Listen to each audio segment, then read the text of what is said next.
લાખણી તાલુકાની કોટડાની આદર્શ વિદ્યાલય ખાતે ધોરણ 10 અને 12નો દીક્ષિત સમારોહ યોજાયો હતો. આદર્શ વિદ્યાલય કોટડા શાળામાં ધોરણ 10-12ના દીક્ષિત સમારોહમાં શ્રીમતી નિહાબેન પંચાલ નાયબ કલેક્ટર અને સબ ડિવિઝન મેજિસ્ટ્રેટ ડીસાના અધ્યક્ષસ્થાને યોજવામાં આવ્યો હતો.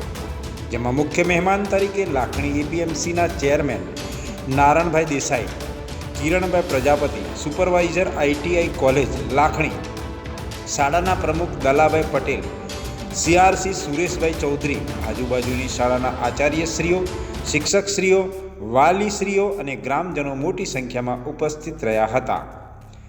નેહાબેન પંચાલે બાળકોને જીવનમાં ઉત્તરોત્તર પ્રગતિ થાય અને ભવિષ્ય તેમનું ઉજ્જવળ કારકિર્દી બને તેવી શુભકામનાઓ તેમણે પાઠવી હતી. કિરણભાઈ પ્રજાપતિએ ધોરણ 10 અને 12 પછીના અભ્યાસનો કારકિર્દી માર્ગદર્શન પૂરું પાડવામાં આવ્યું હતું.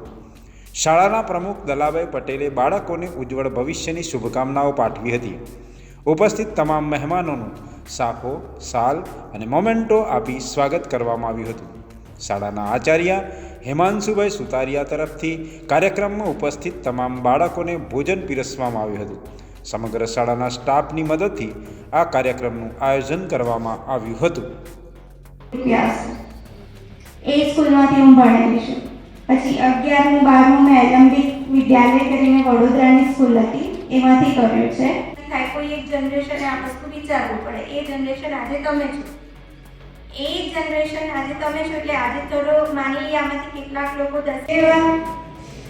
કેટલા લોકોએ એવું પ્લાન કર્યું છે કે મારે આગળ કોમર્સ કરવું છે, સાયન્સ કરવું છે, એન્જિનિયરિંગ કરવું છે, ડૉક્ટર બનવું છે, એસ્ટ્રોનોટ બનવું છે.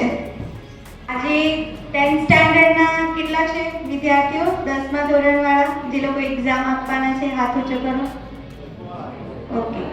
અને 12મા ધોરણની એક્ઝામ હવે આપશે ને ઘણા બધા?